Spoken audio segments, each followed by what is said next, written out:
Visual Arts at the Clayton Center. This is the May edition, and it's a special edition for us every year when we do this.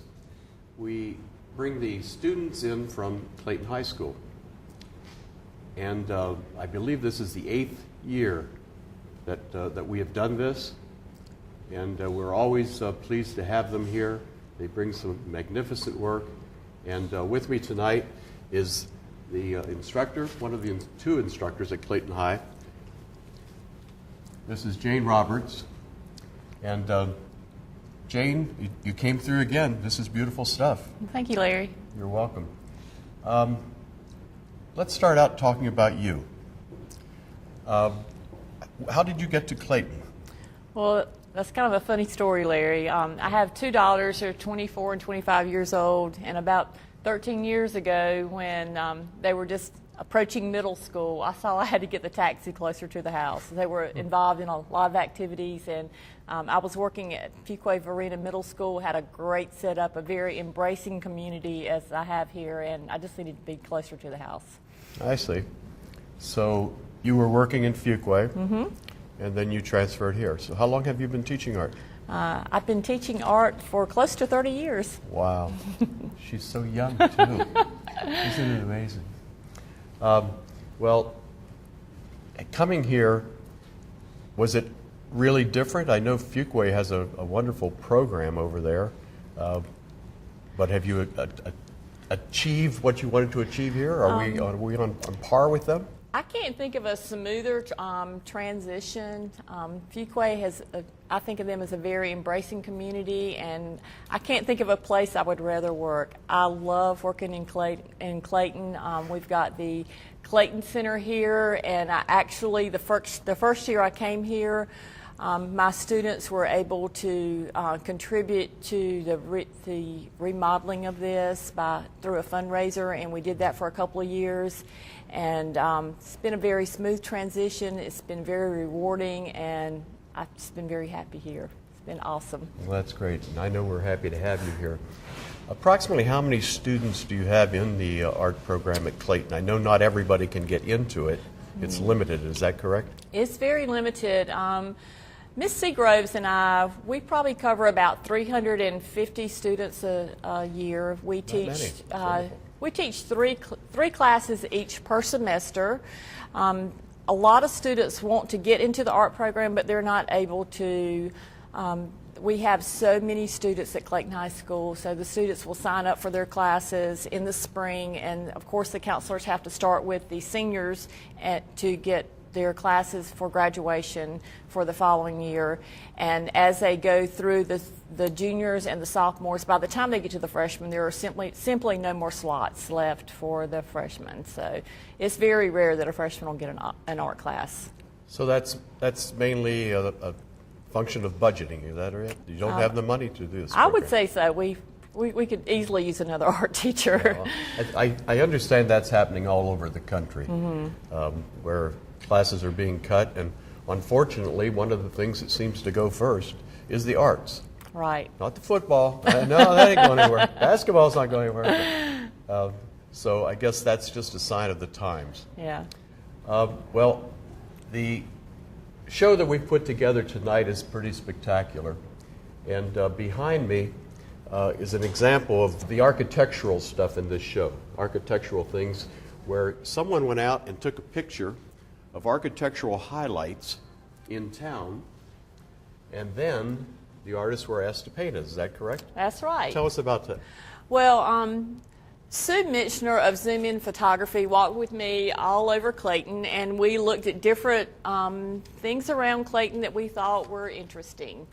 Then I was able to come back to the classroom and let the students pick from an array of photographs, and the students picked a photograph and they cropped it and they painted it the way that they thought that they saw it, and I think they did a great job with it. This is just a sampling of some of the photographs that they worked with and the paintings that they came up with. We had several more, but of course we could not put all of them in the show.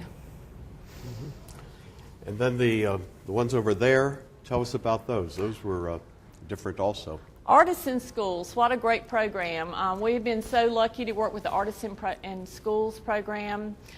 This was working with Alan Montague. We did sunflowers and poppies, and he taught us how to work with textured paints, and he came to us in the fall. And Alan did a super job with us. He's very accommodating, and he came to us on a couple of days, and the students had a great time, and they actually used the techniques that they learned from him on several others of their artworks later in the semester. So that was a great experience. One of the things that I find so interesting about these shows every year is the mixed media. I mean, a little bit of everything here. I mean, tell us what isn't here almost? Well, the clay mask over here, these are green men. That's also another outcome from the Artists in School. Joe Edwards from Matthews, North Carolina, came and worked with the students this spring, and we did green men. They're made out of pottery, and Joe is a fabulous artist. He can work with any population, from kindergartners to people in rehabilitation. He's a fantastic artist. So we were very blessed to have him with us this year. And these are just a sampling of the Green Men pottery projects that he did with us. I really try to expose the students to as many different mediums as I can. So sometimes I don't feel like I'm really a master of any of them, that I just really try hard to let them find their own niche and just show them as many different mediums as I possibly can. I was going to ask you about that, as to whether you actually give them an assignment and say, this time I want you to do acrylics, this time I want you to do pen and ink. Absolutely. Well, we have a plan. When they come in, they have assignments, and if it's in a more advanced class, like an Art 3-4 class, I'll give them assignments. And for example, this was an assignment here.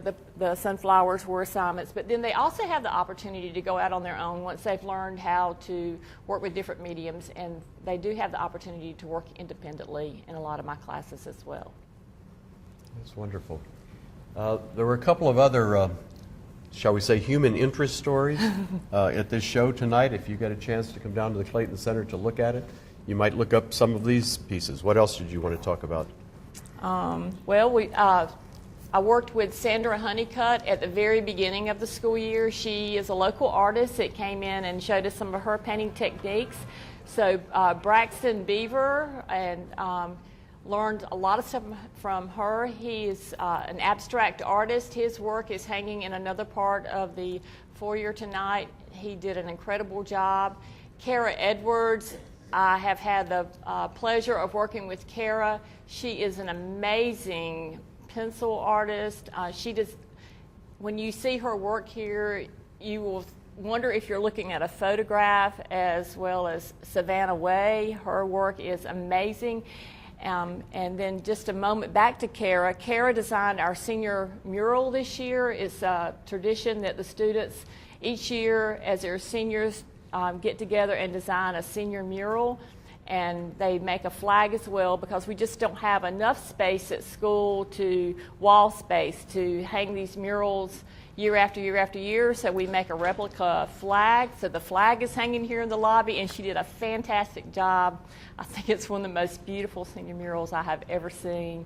So I hope you will get the opportunity to come out and see what amazing talent we have, and just know that I feel like I'm the most blessed teacher and living in the best community ever. Well, we're happy to have you, I can tell you that. I think we'd be remiss if I didn't ask you to tell us about the other teacher that you work with, because she's been here a long time. Crystal Seagroves is the sweetest person I could ever ask to work with. She came to Clayton High School right out of college, and she has been working there for almost 30 years. She actually works as far away from me physically as she could on the other end of campus, but she does a fantastic job. The students just love her to pieces. She is amazing, and she has quite a bit of artwork from her students displayed here as well. She is just precious. I'm sorry she couldn't be here tonight. Are there any other human interest stories or anything else you'd like to tell us about? just that I just want everybody to know that the Clayton Center is awesome. We are very blessed to have this facility to exhibit our artwork, and I just want to thank everybody that gets to come here, and I hope you enjoy the show. It's amazing. Thank you very much.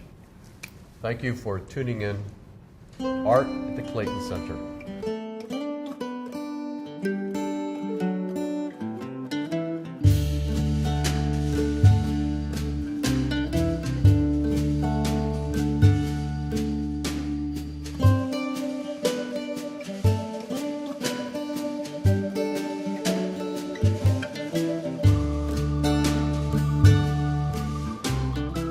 I hope you've enjoyed Art at the Clayton Center. This is the May edition. The show that we saw and talked about this evening will be up till the 31st of May. So if you get a chance to come down to the Clayton Center, please do so. I think you'll enjoy it very much. Next month we have two fine artists. Lynn Fry, who is a watercolorist. She works at the community college in the Arboretum. And she's also a member of our association, Clayton Visual Arts. And Joe Tucker, another member of CVA, who is not displayed before but does beautiful work. She works in acrylics. So they will be the featured artists next month, and we'll be interviewing them at that time. The show, the reception, with refreshments, will be on June 7th. And that will be Thursday night, first Thursday night at the Clayton Center is when we do these shows. And I hope you'll be able to join us. And I hope you enjoyed this presentation.